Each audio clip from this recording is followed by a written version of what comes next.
Selamat pagi Bapak Ibu Saudara sekalian yang kami kasih dalam Tuhan Yesus Kristus. Selamat berjumpa kembali dengan kami dari Restoration Christian Church di Los Angeles.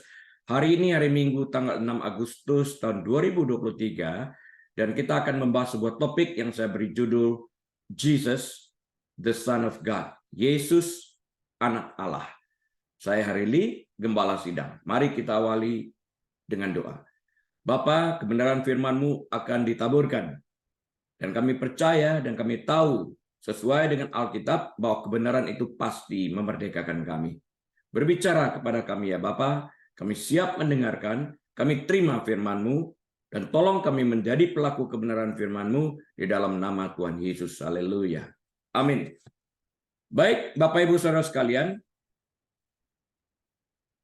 kita akan mengawali ini terlebih dahulu. Dalam bulan yang ke-6, Allah menyuruh malaikat Gabriel pergi ke sebuah kota di Galilea yang bernama Nazaret kepada seorang perawan yang bertunangan dengan seorang yang bernama Yusuf dari keluarga Daud. Nama perawan itu Maria.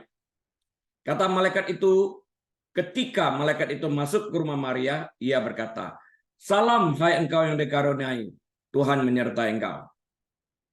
Maria terkejut mendengar perkataan itu, lalu bertanya di dalam hatinya, apakah arti salam itu? Kata malaikat itu kepadanya, "Jangan takut, hai Maria, sebab engkau beroleh kasih karunia di hadapan Allah. Sesungguhnya engkau akan mengandung dan akan melahirkan seorang anak laki-laki, dan hendaklah engkau menamai dia Yesus. Ia akan menjadi besar dan akan disebut anak Allah. Ia akan disebut anak Allah, bukan anak-anak. Anak Allah yang maha tinggi. Dan Tuhan akan mengaruniakan kepadanya tahta Daud, bapa leluhurnya. Dan ia akan menjadi raja atas keturunan Yakub sampai selama-lamanya, dan kerajaannya tidak akan berkesudahan." Kata Maria kepada malaikat itu, "Bagaimana hal itu mungkin terjadi? Karena aku belum bersuami." Jawab malaikat itu kepadanya, "Roh Kudus akan turun atasmu, dan kuasa Allah yang maha tinggi akan menaungi engkau. Sebab itu anak yang akan kau lahirkan itu akan disebut kudus, anak Allah, the Son of God.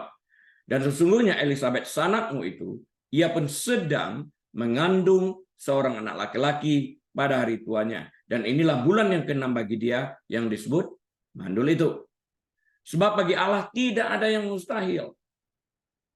Kata Maria, "Sesungguhnya aku ini hamba Tuhan, terjadilah padaku menurut perkataanmu itu." Lalu malaikat itu pergi meninggalkan dia. Nah, Bapak Ibu Saudara sekalian, kita belajar di dalam hal ini sebuah kebenaran firman Tuhan tentang bagaimana kelahiran Yesus itu akan terjadi, di mana seorang perawan yang belum bersuami, tidak memiliki suami, akan mengandung oleh karya Roh Kudus. Dan kemudian diberitahu anak yang akan dilahirkan itu disebut kudus, dan mereka harus memberi nama Yesus. Dia adalah anak Allah dikatakan, the Son of God. Nah, saya akan memulai dengan sebuah ilustrasi terlebih dahulu. Dalam dunia dewasa ini, segala sesuatu bisa terjadi. Karena itu tidak heran bila ada sebuah kelompok yang menamakan diri mereka kaum ateis bagi Yesus. Ada orang Israel, the Jews for Jesus, orang Yahudi bagi Yesus. Ini mereka menamakan diri mereka kaum ateis bagi Yesus. Mereka menyatakan percaya akan ajaran moral Tuhan Yesus, namun mereka tidak percaya bahwa ia adalah Allah. Mereka percaya akan ajaran moralnya, tapi mereka menolak bahwa ia adalah Allah. Ya, namanya juga ateis. Ternyata mereka tidak sendiri. Ada juga orang-orang bukan ateis yang tidak menyadari bahwa mereka tidak mungkin menerima ajaran Yesus tanpa menerima keilahiannya. Ini satu paket. Kita nggak bisa pilih ajarannya kita terima, tetapi pribadinya yang adalah Allah kita tolak. Itu nggak bisa. Ini satu paket.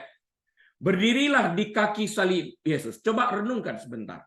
Berdiri di kaki salib Yesus. Maka satu-satunya kesimpulan yang akan muncul dalam pikiran kita adalah Yesus adalah benar-benar Tuhan. Perhatikan bagaimana Yesus mengampuni mereka yang hendak mencelakakannya. Pada saat Yesus mengatakan, Bapa, ampunilah mereka sebab mereka tidak tahu apa yang mereka kerjakan, Yesus sedang dalam keadaan tersalib. Dengan penderitaan yang luar biasa, kesakitan yang tidak terkatakan, tidak terungkapkan dengan kata-kata. Namun ia masih memiliki empati sedemikian rupa untuk melepaskan pengampunan atas mereka yang ingin mencelakakannya. Kakinya disilangkan, kemudian dipakukan paku yang begitu besar menembus kedua kaki tersebut, punggung kaki. Kemudian tangannya dipakukan dengan paku yang besar. Dia dalam keadaan tersalib, sakitnya luar biasa. Coba bayangkan kita berdiri pada kaki salib itu, melihat tangan yang terentang, kesusahan bernapas, dalam keadaan sakit, namun dia memiliki empati sedemikian rupa. Bapa, ampunilah mereka, sebab mereka tidak tahu apa yang mereka kerjakan. Nah, bagi kita, yang mereka tahulah itu perkataan kita sebagai manusia. Tapi Yesus berbicara lebih dalam daripada itu. Andai kata mereka tahu bahwa dia adalah anak Allah, tidak akan mungkin mereka akan melakukan sesuatu seperti itu kepada dia. Kepada anak sendiri aja mereka mungkin berpikir 2, 3 kali, 10 kali, 100 kali barangkali untuk melakukan hal seperti demikian. Bagaimana mungkin orang melakukan itu kepada anak Allah? Tapi mereka justru tidak mengerti, mereka tidak tahu, karena itu Yesus mengatakan, ampuni mereka. Ini empati yang sangat dalam sekali. Luar biasa. Dalam keadaan sakit, dalam keadaan penderitaan yang terdalam, dia melepaskan pengampunan. Dalam keadaan senang gampang, tapi dalam keadaan susah mengampuni orang, itu sesuatu yang sangat sulit. Jadi kita melihat di sini, Yesus, pelajaran pertama adalah empati yang diberikannya. Ya. Jadi kita sadar bahwa hanya Allah yang dalam keadaan sedemikian rupa, penderitaan sedemikian rupa, yang dapat mengampuni dengan kasih karunia seperti itu. Hanya Allah yang dapat melakukan ini. Empatinya luar biasa. Simaklah bagaimana dia berbicara tentang harapan kepada penjahat yang berada di sampingnya. Dia sendiri dalam keadaan menderita. Waktu penjahat itu mengatakan, Yesus, ingatlah akan aku. Dia mengatakan seperti demikian. Yesus berkata, sesungguhnya aku berkata kepadamu, hari ini engkau dan aku akan berada di Firdaus. Harapan, sebuah jaminan dikatakan. Aku berkata kepadamu. Ini kata Yesus. Sesungguhnya hari ini juga engkau akan bersama-sama dengan aku di dalam Firdaus. Lukas 24 ayat 43. Maaf, Lukas 23 ayat yang ke-43. Camkanlah perkataannya di sela ratap tangis pengikutnya. Manakala dia melakukan apa yang tidak dapat dilakukan manusia, menyerahkan rohnya kepada Allah Bapa, yang berarti menyerahkan dirinya kepada maut. Lukas 23:46, Yohanes 10 ayat 17-18. Father, unto your hand I commit my spirit. Bapa, ke dalam tanganmu kuserahkan rohku.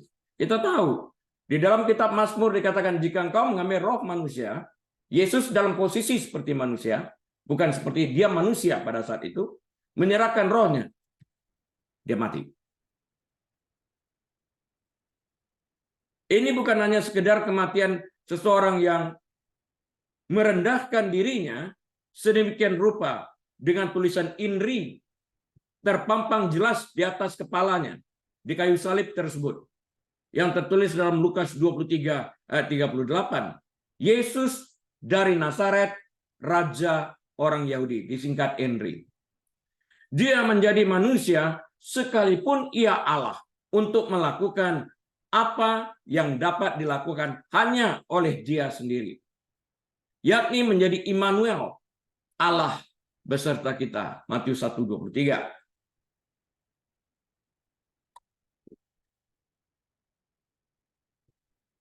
Yesus bukanlah orang biasa yang dikaruniai hikmat sehingga orang terheran-heran mengagumi pengajarannya. Dia Allah yang menjadi manusia. Jadi jangan menduga-duga lain selain dia adalah Allah Sang Putra. Perkataan dan tindakannya di kayu salib membuktikan keilahiannya. Kebangkitannya menunjukkan siapa jati dirinya. Sebelum kita membahas Yesus adalah anak Allah, baiklah kita terlebih dahulu membahas siapa Yesus Kristus itu.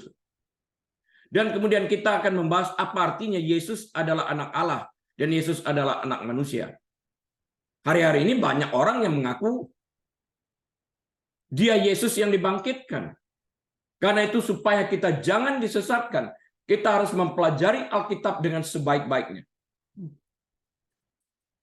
Pertanyaan pertama yang harus kita jawab. Siapakah Yesus Kristus itu? Siapa dia? Berbeda banyak ya. Berbeda sekali dengan pertanyaan. Apakah Tuhan itu ada? Does God exist? Pertanyaan, does God exist compared to does Jesus exist? Nah, pertanyaan apakah Yesus Kristus ada ditanyakan oleh relatif sedikit orang. Orang lebih banyak bertanya, apakah Tuhan itu ada?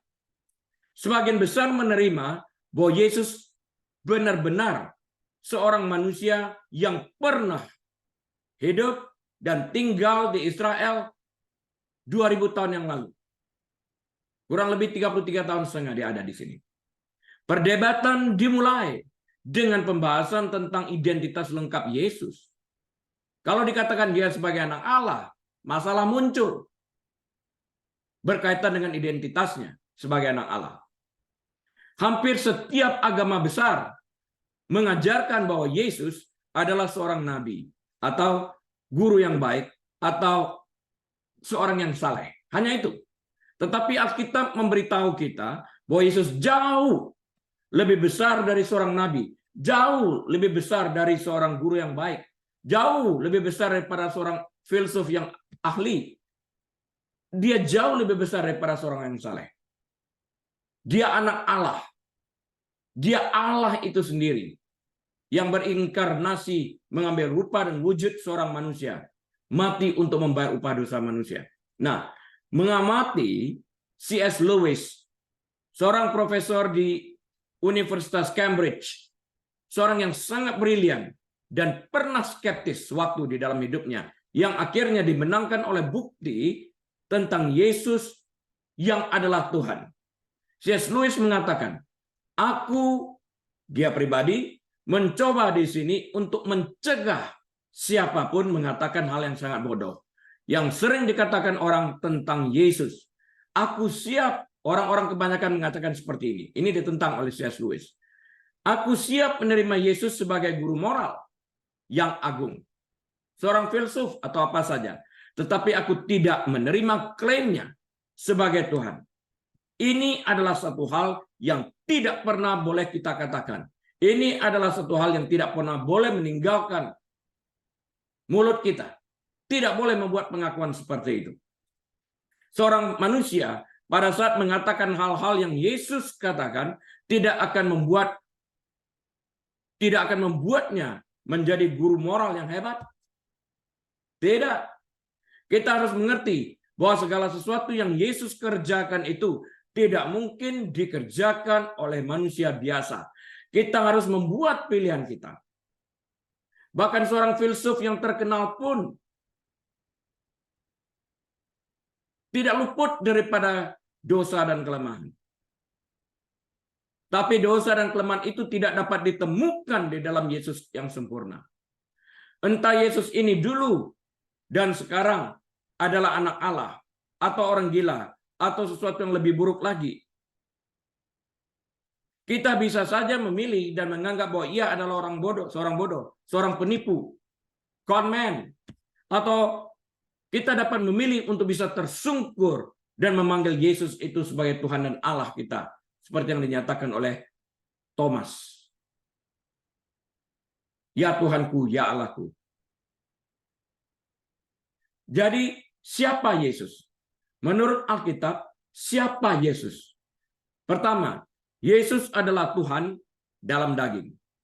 Yesus berkata dalam Yohanes 10 ayat ke-30, Aku dan Bapa adalah satu. Sepintas, ini sepertinya bukan klaim sebagai Tuhan. Namun lihatlah reaksi orang-orang Yahudi terhadap pernyataannya saat ia mengatakan aku dan Bapa adalah satu. Mereka mencoba merajam dia seperti yang tertulis dalam Yohanes 10 ayat ke-33. Bukan karena suatu pekerjaan baik, maka kami mau melempari engkau, melainkan karena engkau menghujat Allah. Dan karena engkau sekalipun hanya seorang manusia saja menyamakan dirimu dengan Allah. Lihat, aku dan Bapa adalah satu. Orang Yahudi ini tahu. Dia mengatakan engkau menyamakan dirimu dengan Allah pada saat engkau mengatakan aku dan Bapa satu. Mereka marah. Mereka ingin merajam dia. Mereka menganggap dia sedang menghujat. Blasphemy. Orang-orang Yahudi memahami pernyataan Yesus sebagai klaim bahwa ia adalah Tuhan. Aku dan Bapa adalah satu. Aku bersatu, satu, bukan dua. Dalam ayat-ayat berikutnya, Yesus tidak pernah mengoreksi orang Yahudi atau berusaha mengklarifikasi perbuatannya. Yesus tidak pernah berkata, aku tidak mengaku sebagai Tuhan. Aku Tuhan. Bukan ngaku-ngaku.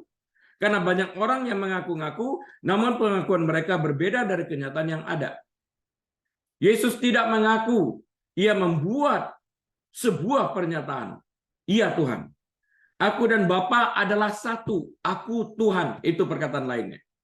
Karena ia berkata dalam Yohanes 10 ayat 30, aku dan Bapa adalah satu. I did not claim to be God. For he said in John 10:30, I and my Father are one. He did not claim to be God. He is God.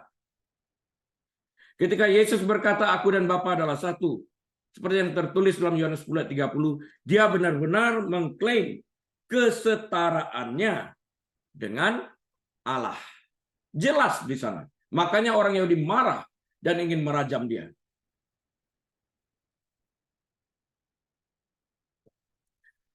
Dalam Yohanes 8, ayat yang ke-58, Yesus mengklaim keberadaannya. The pre-existence, his pre-existence.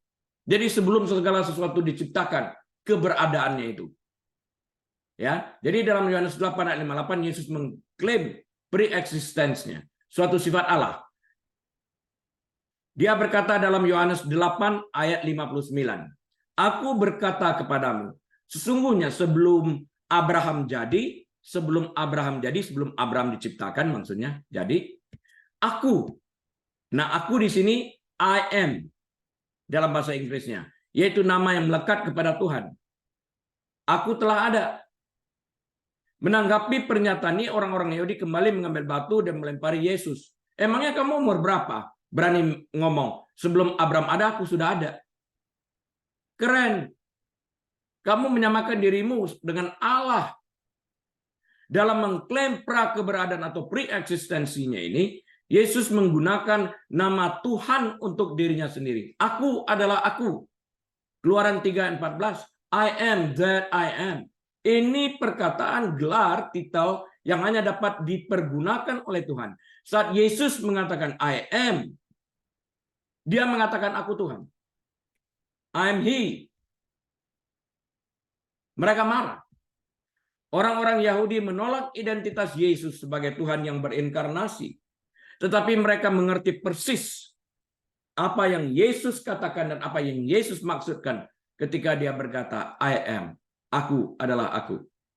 Petunjuk Alkitabiah lainnya bahwa Yesus adalah Allah dalam daging, termasuk Yohanes 1 ayat 1 yang mengatakan firman itu adalah Allah. Ditambah dengan Yohanes 1 ayat 14 yang mengatakan firman itu yaitu firman yang adalah Allah itu telah menjadi manusia. Artinya Allah menjadi manusia. Dan diam di antara kita. Siapa dia? Allah yang menjadi manusia itu adalah Yesus. 100% Allah, 100% manusia. Tidak dipisahkan. Tidak dapat dikatakan waktu dia manusia, dia berhenti jadi Allah. Oh tidak. Dia tidak pernah berhenti menjadi Allah pada saat ia menjadi manusia. Camkan itu baik-baik. Yesus tidak pernah berhenti menjadi Allah saat ia menjadi manusia. Dia penuh dengan kemuliaan itu. Dia maha kuasa. Kalau dia berhenti menjadi Allah, ya dia tidak maha kuasa.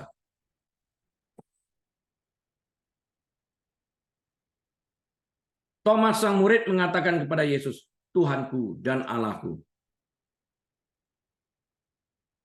Yohanes 20 ayat 28 itu. Yesus tidak mengoreksinya. Ia menerimanya. Saat Yohanes sujud menyembah kepada dia, Tuhanku dan Allahku. My Lord and my God. Rasul Paulus menggambarkan Yesus sebagai Allah yang mulia dan juru selamat, tertulis dalam Titus 2:13. Mereka menamakan ini karena mereka secara pribadi tahu siapa dia. Rasul Petrus mengatakan hal yang sama, menyebut Yesus Allah dan juru selamat kita. 2 Petrus 1 ayat 1. Ini bukan sembarang atau asal-asalan sebut. Mereka mengatakan ini berdasarkan apa yang mereka lihat di dalam kepribadian Yesus ini. Karakter Allah itu melekat kepada dia. Allah Bapa memberikan kesaksian tentang identitas Yesus juga. Tetapi tentang anak, ia berkata, ini ada di dalam Ibrani 1 ayat 8 ya. Tahtamu ya Allah tetap untuk seterusnya dan selamanya. Dan tongkat kerajaanmu adalah tongkat kebenaran. Lihat ya, tahtamu ya Allah. Dia berbicara kepada siapa itu? Allah Bapa berbicara kepada Allah Anak dengan sebutan Allah. Jadi Tuhan sendiri mengatakan, dia Allah. Bandingkan juga dengan Mazmur 45:6 itu. Nubuatan perjanjian lama seperti yang tertulis dalam Yesaya pasal yang ke-9 ayat yang ke-6 mengungkapkan ketuhanan Kristus. Saya bacakan Yesaya 9 ayat 6. Sebab seorang anak telah lahir bagi kita, for us. Seorang putra telah diberikan. A son is given unto us, diberikan untuk kita. Lambang pemerintahan ada di atas bahunya. Dan namanya disebut orang Wonderful Counselor, penasehat ajaib, Allah yang perkasa, Almighty God. Lihat, God, Bapa yang kekal, Raja damai. Wow, ini karakter dia. Mengapa pertanyaan tentang identitas Yesus begitu penting? Mengapa penting apakah Yesus adalah Tuhan? Beberapa alasan. Seperti yang ditunjukkan oleh C.S. Lewis, jika Yesus bukanlah Allah, maka Yesus adalah pendusta yang paling buruk dan yang tidak dapat dipercaya dalam segala hal, yang paling keji. Jika Yesus bukan Tuhan, maka para rasul juga adalah pendusta-pendusta kawakan. Yesus harus menjadi Allah. Yesus harus menjadi Allah karena Mesias dijanjikan sebagai yang kudus. Yesaya 49 ayat ke-7. Karena tidak ada seorang pun di bumi ini yang benar di hadapan Allah.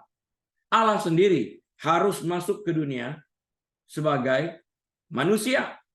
Jika Yesus bukan Allah, kematiannya tidak cukup untuk membayar hukuman atas dosa seluruh dunia. Hanya Tuhan sendiri yang dapat memberikan pengampunan melalui pengorbanan yang tidak terbatas dan tidak bernilai.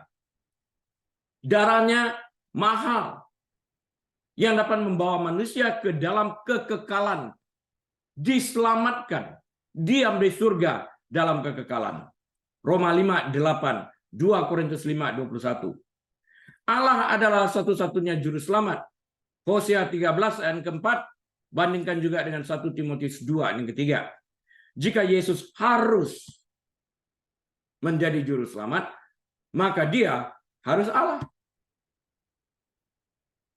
Karena semua manusia telah berdosa, dan karena itu membutuhkan juru selamat. Konklusinya adalah bagaimana seorang manusia berdosa dapat menjadi juru selamat. Karena ia, orang berdosa ini sendiri, membutuhkan juru selamat untuk membayar upah dosanya. Jadi tidak mungkin manusia menjadi juru selamat. Nggak mungkin. Juru selamat adalah seorang yang tidak bercacat, tidak bercela, sempurna, tidak pernah berdosa, dan kudus selama-lamanya. Dan kualifikasi seperti ini hanya dimiliki oleh Yesus, Allah yang menjadi manusia.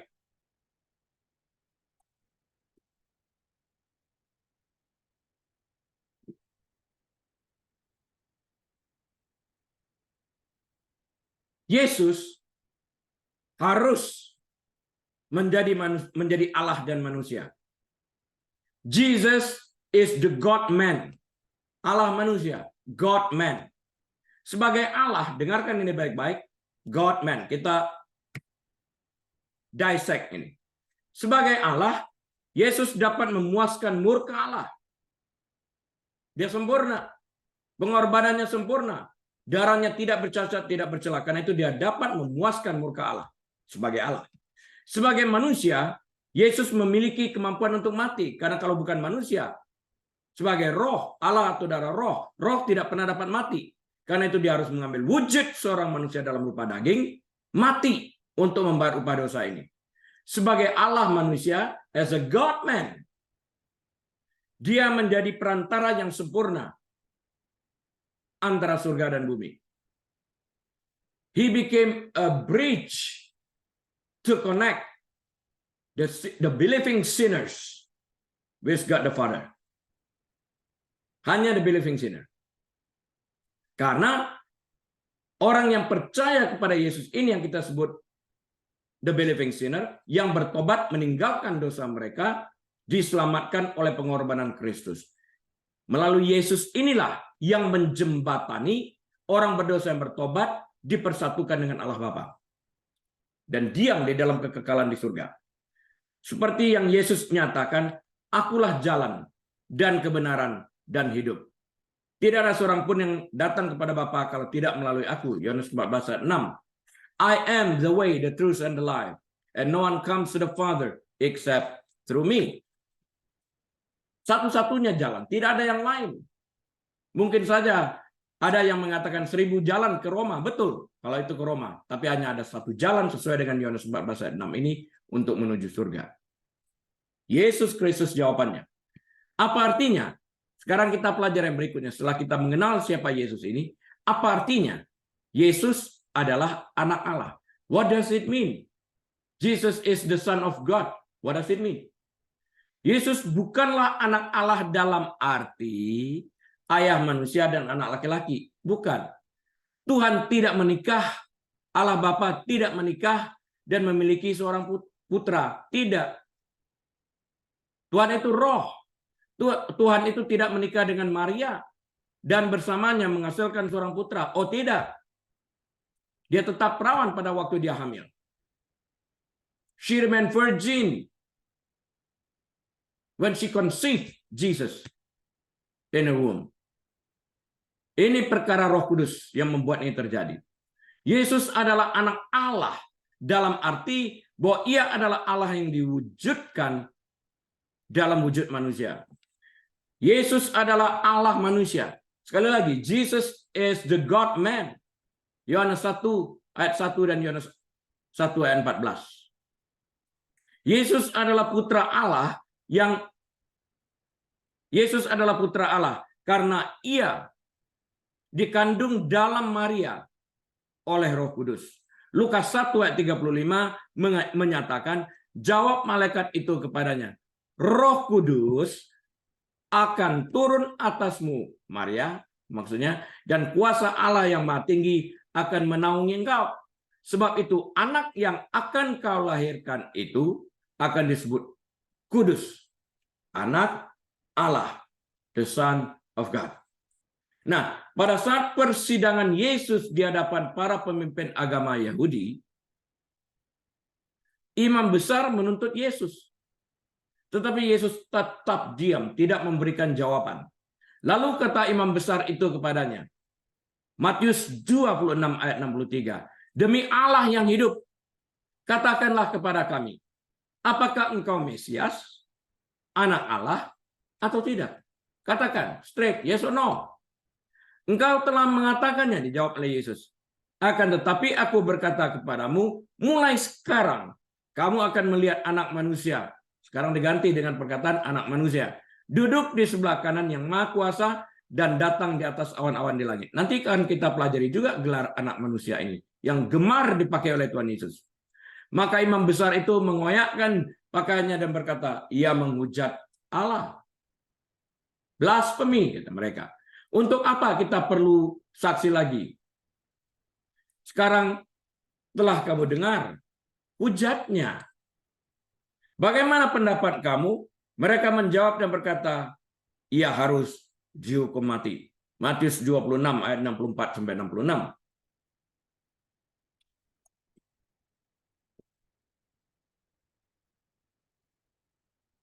Jawab orang-orang Yahudi itu di hadapan Pontius Pilatus. Kami, maksudnya mereka orang-orang Yahudi ini, para pemimpin agama, mempunyai hukum. Dan menurut hukum itu, ia harus mati. Sebab ia menganggap dirinya sebagai anak Allah. Ini tuduhan yang mereka ajukan. Yohanes 19 ayat 7, dia terdakwa. Mengapa pengakuannya sebagai anak Allah dianggap sebagai penghujatan dan layak dihukum mati? Para pemimpin Yahudi mengerti dengan tepat apa yang Yesus maksudkan dengan ungkapan anak Allah. Menjadi anak Allah berarti memiliki sifat dan karakter yang sama dengan Allah. Ia menyetarakan dirinya, equally God. Anak Allah adalah dari Allah. Jadi dia sama dengan Allah, equally God. Mereka marah karena itu. Klaim untuk memiliki atribut yang sama dengan Tuhan, sama dengan mengakui bahwa ia adalah Tuhan. Dan pengakuan Yesus ini secara terang-terangan merupakan hujatan bagi para pemimpin agama Yahudi pada saat itu. Para pemimpin agama Yahudi ini menganggap ia menghujat. Blasfemi, kata mereka. Oleh karena itu mereka menuntut kematian Yesus. Sesuai dengan hukum Taurat yang tertulis dalam kitab Imamat pasal yang ke-24, Imamat 24 ayat 15. Ibrani pasal yang pertama, ayat yang ketiga, mengungkapkan hal ini dengan sangat jelas. Ia, maksudnya Yesus, adalah cahaya kemuliaan Allah. Dia radiasinya. Dan gambar wujud Allah. Dan menopang segala yang ada dengan firman-Nya yang penuh kekuasaan. Dan setelah ia selesai mengadakan penyucian dosa, diakui di sini dia menyucikan dosa, ia duduk di sebelah kanan yang maha besar di tempat yang tinggi. Contoh lain yang dapat ditemukan dalam Yohanes 17 ayat 12, di mana Yudas digambarkan sebagai son of perdition, anak kebinasaan. Namun Alkitab bahasa Indonesia tidak menggunakan perkataan atau terjemahan son of perdition itu sebagai anak kebinasaan. Alkitab bahasa Indonesia menerjemahkan ayat ini sebagai dia yang telah ditentukan untuk binasa. Yohanes 6 ayat 71 memberitahu kita bahwa Yudas adalah anak Simon Iskariot. Apa maksud Yohanes 17 ayat 12 dengan menggambarkan Yudas sebagai son of perdition, anak kebinasaan ini? Maksudnya apa? Kata perdition dalam bahasa Indonesia kebinasaan berarti merusak, menghancurkan, kehancuran, kesia-siaan, waste. Yudas bukanlah anak literal dari merusak, destruction, kehancuran, ruin, dan kesia-siaan atau pemborosan atau waste ini. Tetapi hal-hal itu adalah identitas dari kehidupan Yudas. Jadi nama yang diberikan itu sesuai dengan karakternya, identitasnya. Dia tidak bertobat. Setelah menjual Yesus, dia menggantungkan diri. waste.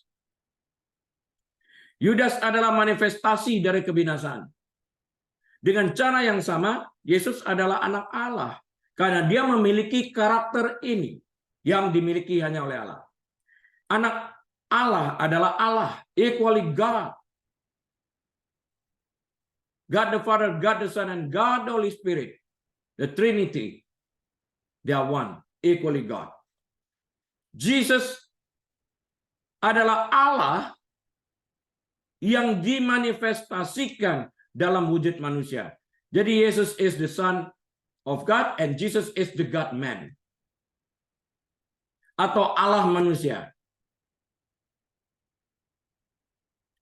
Artinya ia 100% Allah, namun ia juga 100% manusia. Yohanes 1 ayat 1 dan ayat 14. Apa artinya? Sekarang kita ingin belajar. Apa artinya Yesus adalah anak manusia? Yesus disebut anak manusia. Kalau gelar anak manusia yang lengket kepada Yesus, kita melihat perbedaannya. Karena ada juga nabi yang disebut anak manusia. Perbedaannya di mana? Kita lihat pada tulisannya. Yesus disebut anak manusia. Kalau gelar anak manusia melekat kepada Yesus, huruf A-nya besar, M-nya besar. Ya. The Son of Man, S-nya juga huruf besar, Man-nya juga huruf besar, M-nya. Tapi pada Nabi tidak, S-nya huruf kecil, M-nya huruf kecil. Jadi Yesus disebut sebagai anak manusia sebanyak 88 kali dalam perjanjian baru. Faktanya, anak manusia adalah gelar utama yang Yesus gunakan ketika mengacu pada dirinya sendiri. Misalnya Matius 12 ayat 32. Matius 13 ayat 37, Lukas 12 ayat 8, atau Yohanes 1 ayat 51. Satu-satunya penggunaan anak manusia dalam referensi yang jelas tentang Yesus yang diucapkan oleh orang lain selain Yesus berasal dari bibir Stefanus ketika dia menjadi martir, ketika dia dirajam. Dia melihat anak manusia duduk di sebelah kanan Allah Bapa.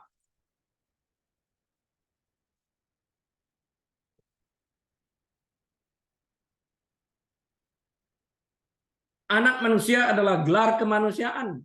Gelar-gelar lain untuk Kristus seperti Allah anak secara terang-terangan berfokus pada keilahiannya. Karena itu disebut anak Allah. Kaitannya pada keilahiannya. Anak manusia sebaliknya berfokus pada kemanusiaan Kristus. Allah menyebut Nabi Yehezkiel misalnya anak manusia. Nah, A-nya kecil, M-nya kecil. The Son of Man, S-nya harus kecil, M-nya harus kecil. Karena dia seorang prophet. Itu perkataan anak manusia dalam model seperti ini, huruf kecil ini, tersirat sebanyak 93 kali dalam Alkitab. Dengan cara ini, Tuhan hanya menyebut Yehezkiel sebagai manusia. Manusia yang fana. Artinya Yehezkiel menunjukkan kelemahan sebagai makhluk ciptaan di hadapan keagungan dan kekuasaan Allah. Anak manusia, M-nya kecil, A-nya kecil. Keterbatasan, ada kelemahan mereka yang tidak ditemukan pada Yesus. Anak manusia hanyalah istilah perifrastik. Perifrastik itu artinya gabungan dua kata atau lebih ya. Anak Allah. Ada dua kata di sana. Anak, satu kata memberi pengertian sendiri. Allah, satu kata yang memberi pengertian sendiri. Anak manusia. Anak memberi pengertian sendiri. Manusia memberi pengertian sendiri. Kalau digabung, ini menjadi para perifrastik. Maaf, perifrastik. Disebutkan dalam grammar ini. Jadi, anak manusia hanyalah istilah perifrastik untuk manusia. Yesus Kristus benar-benar seorang manusia. Ia datang sebagai manusia, diutus sebagai manusia. Karena sebab itu sebagai utusan Allah Bapa, ia tunduk kepada Allah Bapa. Dalam wujud sebagai yang diutus dalam rupa manusia, ia berdoa kepada Allah Bapa. Jadi tidak dapat dikatakan dia berdoa kepada dirinya sendiri di dalam hal ini. Dia sedang diutus, yang diutus itu tunduk kepada si pengutus. Dalam wujud manusianya, dia memberi contoh bagaimana cara kita bersekutu, berdoa, menyembah kepada Allah Bapa itu. Ini tertulis di dalam 1 Yohanes 4 yang kedua. Ya. Yesus Kristus benar-benar seorang manusia. Ia datang sebagai manusia. 1 Yohanes 4 yang kedua. Anak manusia, selain daripada itu, anak manusia adalah gelar kerendahan hati. Pribadi kedua dari Trinitas. Trinity. God the Father, God the Son, God the Holy Spirit. The second person. God the Son. Pribadi kedua dari Trinitas. The second person dari Trinity ini. Ya, dia bersifat kekal, meninggalkan kemuliaan surga dan mengambil wujud manusia dalam daging, menjadi anak manusia, lahir di palungan dan dihina dan ditolak oleh umat manusia yang diciptakannya. Yohanes 53:3. Bayangkan, yang diciptakan menolak sang pencipta. Ini keterlaluan. Anak manusia tidak punya tempat untuk meletakkan kepalanya. Lukas 9:58. Anak manusia makan dan minum dengan orang berdosa. Matius 11:19. Anak manusia menderita di tangan manusia. Matius 17:12. Jadi nggak heran kalau orang yang Anda bantu juga suatu saat membuat Anda menderita. Yesus juga menciptakan, tapi orang yang diciptakannya membuat dia sengsara. Dengan sengaja menurunkan statusnya dari raja menjadi anak manusia adalah lambang kerendahan hati. Dari raja surgawi menjadi anak manusia, turun level. Dia mau. Lihat Filipi 2:6-8. Ini membutuhkan kerendahan hati. Dia yang adalah Allah, dia yang adalah raja segala raja, mau melakukan itu. Merendahkan dirinya. Kok manusia mau meninggikan dirinya seperti iblis? Yesaya 14. Anak manusia adalah gelar ilahi. Son of Man is a title of deity. Yeskiel mungkin adalah salah satu anak manusia, tetapi Yesus adalah satu-satunya anak manusia. Di sini A lagi ditulis dalam anak dalam bentuk huruf besar. Dan M dalam manusia ditulis dengan huruf besar. Anak manusia. Ya. Satu-satunya. Kalau Yeskiel anak manusia huruf kecil, banyak anak manusia disebut. Dengan demikian Yesus adalah teladan tertinggi dari semua yang dimaksudkan dari banyak anak manusia ini. Yesus adalah teladan tertinggi dari semua yang dimaksudkan Allah bagi umat manusia. Perwujudan kebenaran dan kasih karunia. Firman menjadi manusia. Yohanes 1:14 tadi. Di dalam dia, artinya di dalam Yesus, Kolose 2 ayat yang ke-9, berdiam secara jasmania seluruh kepenuhan Allah. Seluruh kepenuhan Allah itu terdapat di dalam Yesus Kristus dalam wujud manusia. Oleh karena itu anak manusia berkuasa mengampuni dosa manusia. Matius 9:6, karena seluruh kepenuhan Allah itu terdapat di dalam pribadi dia. Dia juga adalah Allah 100% dalam wujud manusia, karena itu dia memiliki kuasa untuk mengampuni. Anak manusia adalah Tuhan atas hari Sabat. Dia berkuasa karena hari Sabat itu memang dia yang ciptakan. Hari untuk beristirahat.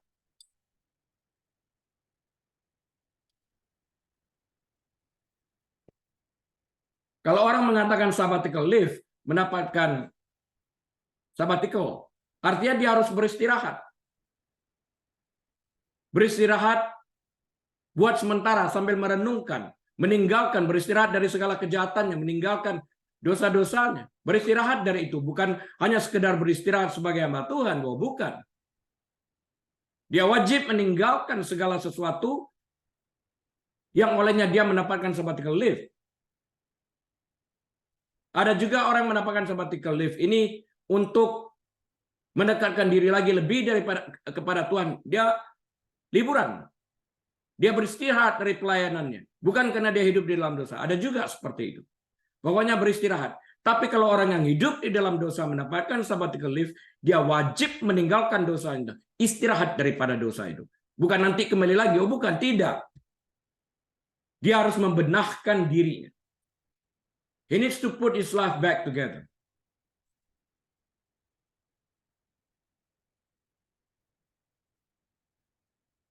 Anak manusia datang untuk mencari dan menyelamatkan yang hilang. Ya, bangkit dari antara orang mati. Markus 9:9. Dan memiliki kuasa untuk menghakimi Yohanes 5:27.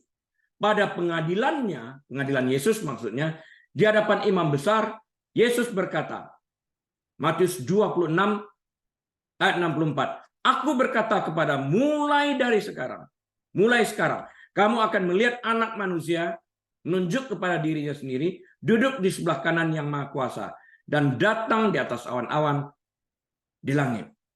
Pernyataan Yesus ini menghentikan persidangan seketika. Karena imam besar beranggapan bahwa Yesus melalui pernyataannya telah menghujat Allah, dan untuk itu menuntut, dan menurut mereka ia harus dihukum mati. Matius 26 ayat 65 dan 66. Anak manusia adalah penggenapan nubuatan. Klaim Yesus di hadapan imam besar sebagai anak manusia mengacu pada nubuatan Nabi Daniel seperti yang tertulis dalam kitab Daniel pasal yang ke-7 ayat 13 dan 14. Saya kutipkan bagi kita sekalian. Saya bacakan ya. Daniel 7, 13, 14. Aku terus melihat dalam penglihatan malam itu, tampak datang dengan awan-awan dari langit seorang seperti anak manusia. Datanglah ia kepada yang lanjut usianya itu, dan ia dibawa ke hadapannya. 14. Lalu diberikan kepadanya kekuasaan dan kemuliaan dan kekuasaan sebagai raja. Maka orang-orang dari segala bangsa, suku bangsa, dan bahasa mengabdi kepadanya. Kekuasaannya ialah kekuasaan yang kekal, yang tidak akan lenyap, dan kerajaannya pun ialah kerajaan yang tidak akan musnah. Berbicara tentang Yesus, anak manusia ini. Daniel melihat kemuliaan, penyembahan, dan kerajaan abadi diberikan kepada Mesias. Di sini disebut anak manusia, Yesus. Dan Yesus menerapkan nubuatan ini pada dirinya sendiri. Mengenapinya itu. Yesus juga berbicara tentang kerajaannya yang akan datang pada kesempatan lain. Matius 13 ayat 41, Matius 16 ayat 28. Dia berbicara tentang kerajaan yang akan datang, yang tidak akan binasa. Penulis kitab Ibrani menggunakan rujukan pada anak manusia dalam Mazmur untuk mengajarkan bahwa Yesus, anak manusia yang sejati, akan menjadi penguasa segala sesuatu. Anak manusia dalam penggenapan nubuat perjanjian lama akan menjadi raja di dalam hal ini. Nah, Yesus adalah Allah sepenuhnya, Yohanes 1 ayat 1. Tetapi ia juga sepenuhnya manusia, Yohanes 1 ayat 14. Sebagai Allah anak dan sebagai anak Allah dan anak manusia, dia layak mendapatkan kedua gelar tersebut. Apa artinya? Bahwa Yesus adalah putra tunggal Allah.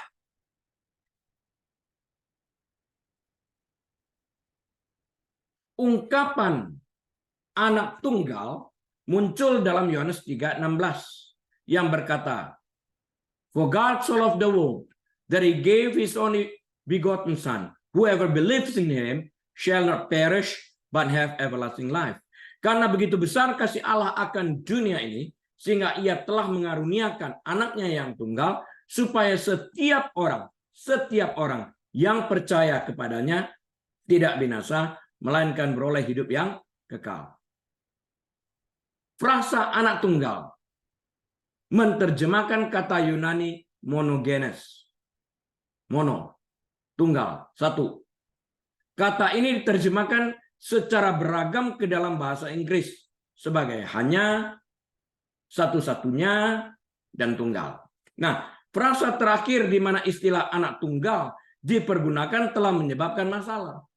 Guru-guru palsu menggunakan frasa ini untuk mencoba membuktikan ajaran palsu mereka bahwa Yesus Kristus bukanlah Allah. Saksi Yehova melakukan ini, yaitu bahwa Yesus pada hakikatnya tidak sama dengan Allah sebagai pribadi kedua dari Trinitas. Mereka melencengkan pengajaran mereka. Mereka melihat kata diperanakan dalam bahasa Inggris begotten. Mereka menerjemahkan dalam arti Yesus diperanakan, diciptakan. Sebuah kesalahan, karena kalau kita kembali kepada Yohanes 1 ayat 1. Pada mulanya ada firman, firman itu bersama dengan Allah, firman itu adalah Allah. Ayat 14, Firman menjadi manusia. Firman yang adalah Allah menjadi manusia. Dia bukan diciptakan. Walaupun mempergunakan istilah begotten di sini. Ya.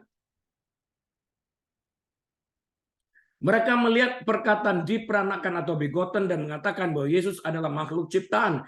Karena hanya seorang yang memiliki permulaan waktu yang dapat diperanakan menurut mereka.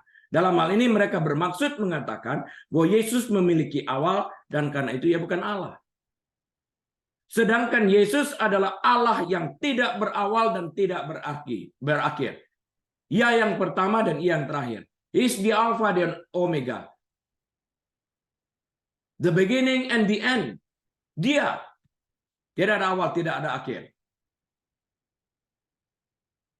Dia adalah Allah yang benar dan hidup.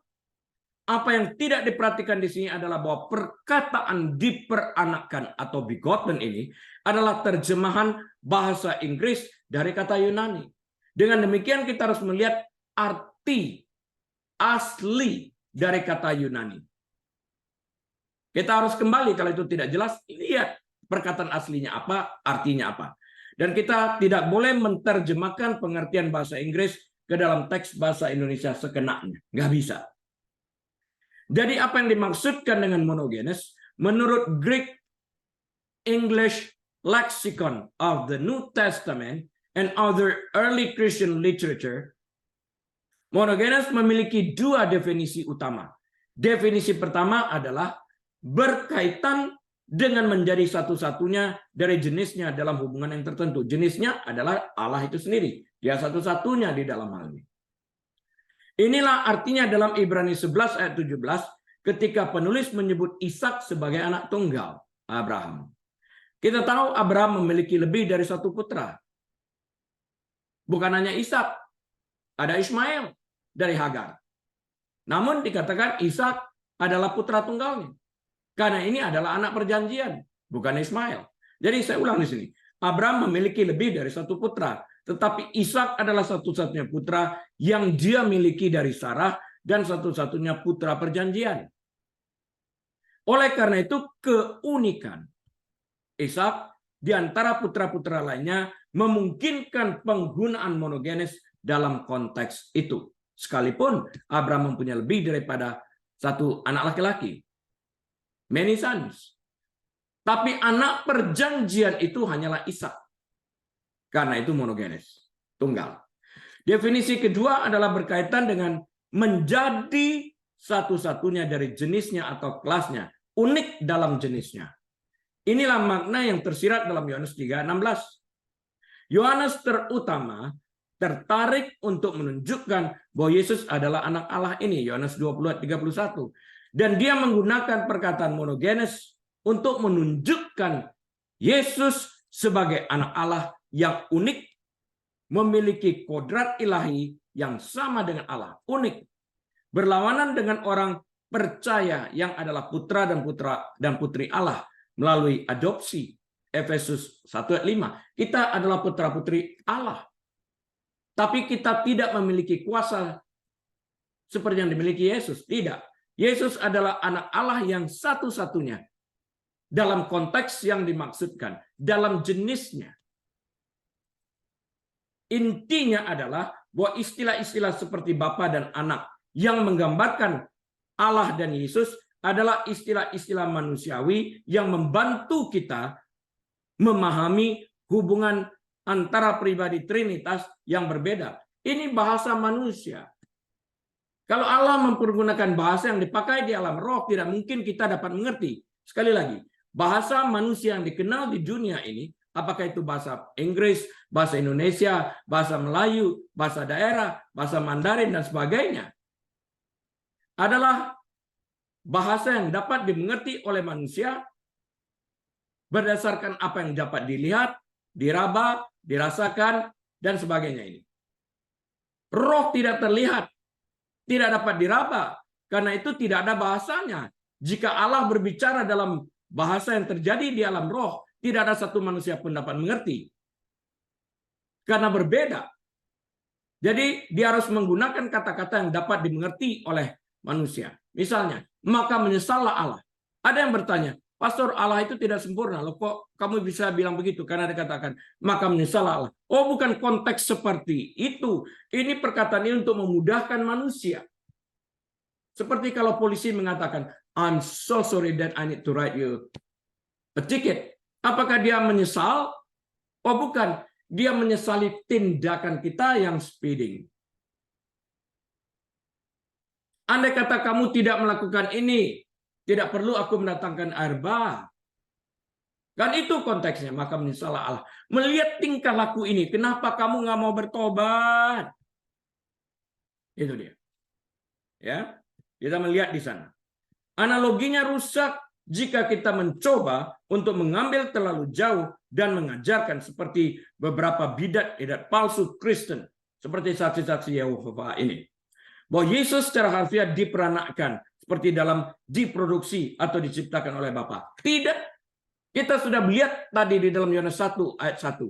Pada mulanya ada firman, firman itu bersama dengan Allah. Firman itu adalah Allah yang menjadi manusia, dituliskan dalam ayat 14. Dia bukan diciptakan, dia ada dengan sendirinya.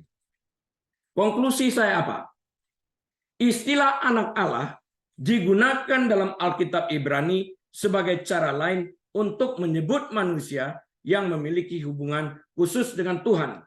Dalam Keluaran, bangsa Israel disebut anak sulung Allah. Malaikat, orang-orang kudus pengikut Kristus juga disebut anak-anak Allah. Dalam Perjanjian Baru, Alkitab Kristen maksudnya ya, anak Allah diterapkan pada Yesus dalam banyak kesempatan.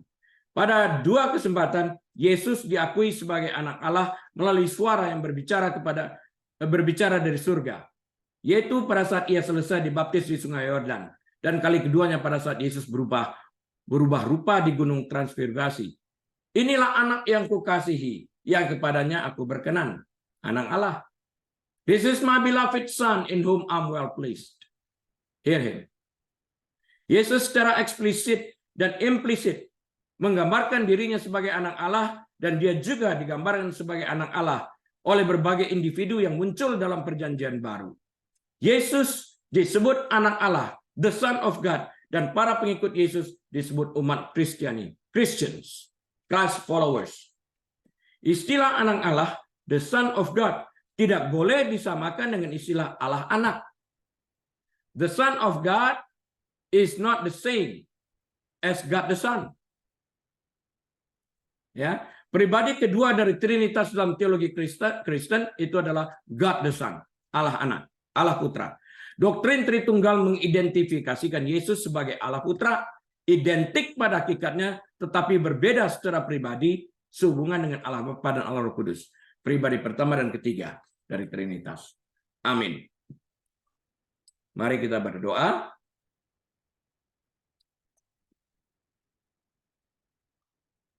Bapa, Engkau baik, hamba-Mu telah berhenti berbicara, tapi Roh Kudus Engkau terus berbicara kepada kami.